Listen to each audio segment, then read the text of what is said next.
বিশ্ব সংবাদ 24-এ আপনাকে স্বাগতম। এই চ্যানেলে আমরা তুলে ধরি দেশ বিদেশের সর্বশেষ খবর, ব্রেকিং নিউজ, রাজনীতি, আন্তর্জাতিক সংবাদ, খেলাধুলো, বিনোদন, প্রযুক্তি, শিক্ষা এবং গুরুত্বপূর্ণ সমসাময়িক বিষয়। আজ কলকাতায় অমিত শাহ রাজ্যের আইন শৃঙ্খলা নিয়ে উচ্চ পর্যায়ের বৈঠক করবেন স্বরাষ্ট্রমন্ত্রী। আজও ভাঙা হবে অভিষেকের 5তলা কার্যালয়ের বেআইনি অংশ, রাতভর নথি উদ্ধার আমতলায়। যৌথ পরিবারের রেশন কার্ড বাতিলের অভিযোগ তুলে খাদ্য সচিবের হস্তক্ষেপ দাবি চিঠি রেশন ডিলারদের। যুবশক্তি 3000 টাকা পেতে জমা দিতেই হবে প্রফেশনাল ডিগ্রি সার্টিফিকেট, কোথায় পাবেন? 7 সকালে আরজিকর মেডিকেল কলেজ ও হাসপাতালে আচমকা পরিদর্শন স্বাস্থ্যমন্ত্রী, দালালদের কোনো জায়গা নেই, কড়া বার্তা। কুত্তাকে পোছা আমাকে না, শাহের বৈঠকে ডাক না পেয়ে বিস্ফোরক অনন্ত মহারাজ। বাদল অধিবেশনের আগে সর্বদলীয় বৈঠকে বিদ্রোহী তৃণমূলীদের আন্দোলন ঘিরে ধুন্ধুমার, বিদ্রোহীদের প্রতীকী ওয়াকআউট, উত্থাল সাংসদ। খাকি পোশাকের আড়ালে প্রকাশ্যে চুরি, পুলিশ প্রশাসনকে তুলোধনা অভিষেকের। কলকাতা অবৈধ বিদেশি অনুপ্রবেশকারীদের ধরতে বিশেষ টাস্ক ফোর্স, কড়া নির্দেশ পুলিশ কমিশনারের। শক্তিশালী হয়ে ফিরছে বর্ষা, আগামী সপ্তাহে কোথায় কোথায় ভারী বৃষ্টি, রইল আবহাওয়ার খবর। হুঙ্কারেই সার, সাঁটা ভাঙা মন্তব্যে থানায় থানায় মাথা নিচু করে হাজিরা দিচ্ছেন হুমায়ুন। মমতার পাশে দাঁড়িয়ে ইউনাইটেড অপোজিশন, এনসিপিআইকে সংসদে স্বাগত জানাতে হাত ধরল তৃণমূল কংগ্রেস। যেভাবে মুখে কুলু পেটেছেন তা মেনে নেওয়া যায় না, রাম মন্দিরে চুরি নিয়ে মোদীকে চিঠি রাহুল খার্গের। পূর্ণার্থীদের ভিড়ে তারকেশ্বর রুটে যান নিয়ন্ত্রণ, শ্রাবণী মেলায় কড়া নিরাপত্তার নির্দেশ মুখ্যমন্ত্রী। অশোকনগরে গৃহবধূর কাছ থেকে উদ্ধার আগ্নেয়াস্ত্র, ব্যাগ খুলতেই চোখ কপালে উঠল সিআইডির। দেশ গড়ার কাজে একসঙ্গে কাজ করতে হবে, মোদীর সঙ্গে সাক্ষাৎ শেষে মন্তব্য সুদীপের। তোলপাড় রাজ্য রাজনীতি, কারো ফোন সুইচ অফ, কারোর মুখে কলব। থাকতেন মমতা অভিষেকের ডাইনে বায়। এবার 21-এর মঞ্চে থাকবেন তৃণাঙ্কুর, লাভলি, দেবাংশু, শ্রেয়ারা। আয়ুষ্মান ভারত কার্ডের 5 লাখের সুবিধা শুধুমাত্র এরাই পাবে, নির্দেশ রাজ্য সরকারের। রেশন কার্ডের ডিজিটাল বিপ্লব, এবার থেকে কিউআর কোড ও মুখ স্ক্যান করে দেওয়া হবে রেশন। শাহের রাজ্য সফর শেষ হতেই রবি সন্ধ্যায় শুভেন্দুর বাসভবনে বৈঠক, উপস্থিত থাকবেন বিজেপির শীর্ষ নেতৃত্ব। বাবাকে বাঁচাতে গিয়ে সব শেষ, বাড়ির মধ্যে একের পর এক মৃত্যু, গোটা পরিবারের মর্মান্তিক পরিণতি দেখে শিউরে উঠল বাংলা। 32 বছরের ইতিহাসে নজিরবিহীন ঘটনা, 21শে জুলাইয়ের আমন্ত্রণ পেল না শহীদ পরিবার। দুর্গাপুজো 2024 কবে জানুন সঠিক দিনক্ষণ, সম্পূর্ণ সূর্য দেবীর আগমন গমন।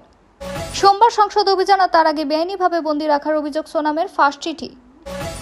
পশ্চিমবঙ্গে চালু হলো আয়ুষ্মান ভারত প্রধানমন্ত্রী জন আরোগ্য যোজনা, যার মাধ্যমে যোগ্য পরিবারগুলি বার্ষিক 5 লক্ষ টাকা পর্যন্ত বিনামূল্যে চিকিৎসার সুবিধা পাবে। এখন ঘরে বসে অনলাইনে কার্ডের জন্য আবেদন করা সম্ভব। দীর্ঘ প্রতীক্ষার অবসান ঘটে পশ্চিমবঙ্গে আনুষ্ঠানিকভাবে বাস্তবায়িত হয়েছে কেন্দ্রের মোদী সরকারের জনকল্যাণমুখী স্বাস্থ্য বীমা প্রকল্প আয়ুষ্মান ভারত প্রধানমন্ত্রী জন আরোগ্য যোজনা। এই প্রকল্পের আওতায় রাজ্যের যোগ্য পরিবারগুলি দেশের যে কোনো নথিভুক্ত সরকারি বা বেসরকারি হাসপাতালে প্রতি বছর 5 লক্ষ টাকা পর্যন্ত সম্পূর্ণ বিনামূল্যে ক্যাশলেস চিকিৎসার সুবিধা পাবেন। ডিজিটাল ব্যবস্থাপনার মাধ্যমে এখন ঘরে বসে মাত্র কয়েক মিনিটে কার্ডের জন্য আবেদন করা সম্ভব। মূলত 2011 সালের আর্থ সামাজিক ও জাতিভিত্তিক গণনার তালিকার ভিত্তিতে এবং পেশাগত যোগ্যতার উপর নির্ভর করে এই সুযোগ দেওয়া হচ্ছে। সরকার গণবন্টন ব্যবস্থাকে ডিজিটাল করতে স্মার্ট পিডিএস ব্যবস্থা চালু করার প্রস্তুতি নিচ্ছে। নতুন ব্যবস্থার অধীনে রেশন কার্ড সম্পর্কিত সমস্ত পরিষেবা অনলাইনে পাওয়া যাবে এবং কিউআর কোড ও ফেশিয়াল রেকগনিশন ব্যবহার করা হবে। দিল্লিতে রেশন কার্ড ব্যবহার করলে আপনি শীঘ্রই আগের চেয়ে আরও বেশি সুবিধাজনক ও ডিজিটাল পরিষেবা পাবেন। দিল্লি সরকার গণবন্টন ব্যবস্থাকে ডিজিটাল করার জন্য স্মার্ট পিডিএস ব্যবস্থা চালু করার প্রস্তুতি নিচ্ছে। এই নতুন ব্যবস্থার অধীনে রেশন কার্ড সম্পর্কিত সমস্ত পরিষেবা অনলাইনে পাওয়া যাবে এবং সুবিধাভোগীদের শনাক্ত করতে নতুন প্রযুক্তি ব্যবহার করা হবে।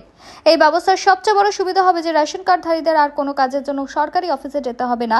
এছাড়া রেশন সরবরাহ থেকে শুরু করে বিতরণ পর্যন্ত সমস্ত তথ্য অনলাইনে ট্র্যাক করা যাবে। শাটাভাঙা মন্তব্যে হুমায়ুন কবিরের চরকিবাক চলছে, কখনো এই থানা, কখনো ও থানা। সবক শেখাতে রেজিনগর শক্তিপুর থানা কার্যত নাকে দড়ি দিয়ে ঘোরাচ্ছে হুমায়ুনকে। রবিবার দ্বিতীয়বার শক্তিপুর থানায় হাজিরা দিলেন হুমায়ুন। রবিবার সকাল 11টা নাগাদ থানায় হাজিরা দেন তিনি। প্রসঙ্গত, এর আগে 3রা জুলাই শক্তিপুর থানায় তলব করে নোটিশ দেওয়া হয়, সে হাজিরা এড়িয়েছিলেন হুমায়ুন। ঠিক এর পরের দিনই দীর্ঘ 4 ঘন্টা তাকে জিজ্ঞাসাবাদ করে রেজিনগর থানার পুলিশ। সেদিন থানায় ঢোকার মুখে হুমায়ুন বলেন, আমি গ্রেপ্তার হলে আরও 100-120 জন স্বেচ্ছায় গ্রেপ্তার হবেন, তালিকা প্রস্তুত। হুমায়ুনের গ্রেপ্তারি নিয়ে আশঙ্কার মাঝে তদন্তকারীরা জানিয়েছিলেন দীর্ঘ জিজ্ঞাসাবাদে সন্তুষ্ট নন তারা।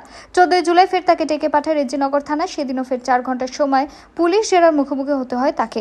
থানা থেকে বেরিয়ে পুলিশকে দলদাস বলে আক্রমণও শানিয়েছিলেন এজিইউপি বিধায়ক। সেদিনই তার কাছে দ্বিতীয় নোটিশ যায় যে তাকে শক্তিপুর থানা থেকে। সে নোটিশের জবাব দিতে এদিন থানায় পৌঁছান হুমায়ুন। একের পর এক হুমকি হুঁশিয়ারি দিয়েও মাথা নিচু করে থানায় যেতে হচ্ছে বিতর্কে একাই 100 নেতাকে। যুবশক্তি ভরসা কার্ডে ৩,০০০ টাকা পেতে পশ্চিমবঙ্গের যোগ্য বেকার যুবক যুবতীদের ডিগ্রি বা প্রফেশনাল ডিগ্রি সার্টিফিকেট জমা করতে হবে। জেনে নিন এই প্রফেশনাল ডিগ্রি সার্টিফিকেট কোথায় পাবেন। পশ্চিমবঙ্গের বেকার যুবক যুবতীদের জন্য যুবশক্তি ভরসা কার্ড প্রকল্প নিয়ে নতুন আলোচনা শুরু হয়েছে। রাজ্য সরকারের তরফে ঘোষণা করা হয়েছে, নির্দিষ্ট শর্ত পূরণ করলে যোগ্য আবেদনকারীদের প্রতি মাসে ৩,০০০ টাকা পর্যন্ত আর্থিক সহায়তা দেওয়া হবে। এই প্রকল্পটি আগামী কয়েক মাসের মধ্যে চালু হওয়ার সম্ভাবনা রয়েছে বলে সূত্রের খবর। বাজেটে ঘোষণা হয়েছিল প্রকল্প চলতি বছরে রাজ্য বাজেটে অর্থমন্ত্রী স্বপন দাশগুপ্ত যুবশক্তি ভরসা কার্ড প্রকল্পের ঘোষণা করেন। বাজেট প্রস্তাব অনুযায়ী 2026 সালের অক্টোবর থেকে ভরসা কর্মসূচি নামের প্রকল্প চালুর পরিকল্পনা রয়েছে। এর লক্ষ্য হল 21 থেকে 45 বছর বয়সী যোগ্য শিক্ষিত বেকার যুবকদের মাসিক আর্থিক সহায়তা প্রদান করা। কারা কত টাকা পাবে? স্নাতক ডিগ্রিধারী বেকার যুবক যুবতী প্রতি মাসে ৩,০০০ টাকা, অন্য যোগ্য বেকার আবেদনকারীরা প্রতি মাসে ২,০০০ টাকা পাবেন। আবেদনের জন্য গুরুত্বপূর্ণ শর্ত: আবেদনকারীর বয়স 21 থেকে 45 বছরের মধ্যে হতে হবে। পরিবারের বার্ষিক আয় 1 লক্ষ টাকার কম হতে হবে। আবেদনকারী ইতিমধ্যে অন্য কোনো সামাজিক সুরক্ষা প্রকল্পের সুবিধাভোগী হলে এই প্রকল্পে আবেদন করা যাবে না। স্নাতক আবেদনকারীর ক্ষেত্রে অরিজিনাল বা প্রফেশনাল ডিগ্রি সার্টিফিকেট জমা দেওয়া বাধ্যতামূলক। প্রফেশনাল ডিগ্রি সার্টিফিকেট কোথায় পাবেন? যারা এখনো মূল ডিগ্রি সার্টিফিকেট হাতে পাননি তাদের নিজের কলেজ বা বিশ্ববিদ্যালয় থেকে প্রফেশনাল ডিগ্রি সার্টিফিকেট সংগ্রহ করতে হবে। প্রয়োজনীয় পরিচয়পত্র, শিক্ষাগত প্রমাণপত্র দেখে সার্টিফিকেট নেওয়া যাবে। সম্ভব প্রয়োজনীয় নথি: পাসপোর্ট সাইজ ছবি, ভোটার কার্ড, আধার কার্ড, জন্ম শংসাপত্র, মাধ্যমিক পরীক্ষা অ্যাডমিট কার্ড, ব্যাংক অ্যাকাউন্টের বিবরণ, শিক্ষাগত যোগ্যতার শংসাপত্র, অরিজিনাল বা প্রফেশনাল ডিগ্রি সার্টিফিকেট। কবে থেকে টাকা মিলতে পারে? বাজেট প্রস্তাব অনুযায়ী 2026 সালের অক্টোবর থেকে যুবশক্তি ভরসা কার্ডের অধীনে টাকা মিলতে পারে। মৌসুমী বায়ুর এই পুনর্জীবন উত্তর পূর্ব ভারতে শুরু হয়ে আগামী সপ্তাহে শুরুর দিক থেকে পূর্ব মধ্য উত্তর ভারতে ছড়িয়ে পড়বে বলে আশা করা হচ্ছে। এই সময় ব্যাপক বৃষ্টিপাত ও বজ্রপাত সহ ঝড়ের সম্ভাবনা রয়েছে।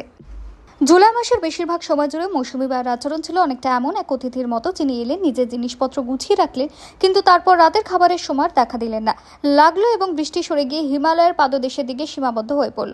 তবে এখনো পর্যন্ত ভারতের আবহাওয়া দপ্তর জানাচ্ছে যে অপেক্ষার পালা প্রায় শেষ। মৌসুমী বায়ু আবারও জোরদার হয়ে ফিরে আসার প্রস্তুতি নিচ্ছে। তারকেশ্বরের ঐতিহ্যবাহী শ্রাবণী মেলা যেন ঠিকভাবে হয় সে বিষয়ে মুখ্যমন্ত্রী শুভেন্দু অধিকারী কড়া নির্দেশিকা জারির পরও প্রশাসনিক তৎপরতা চরমে। মেলা যাতে সম্পূর্ণ সুষ্ঠু নির্বিঘ্নে সম্পন্ন করা যায় তার জন্য হুগলি জেলা প্রশাসন ও পুলিশি যান চলাচল নিয়ন্ত্রণে বাড়াতে কড়াকড়ি শুরু হয়েছে।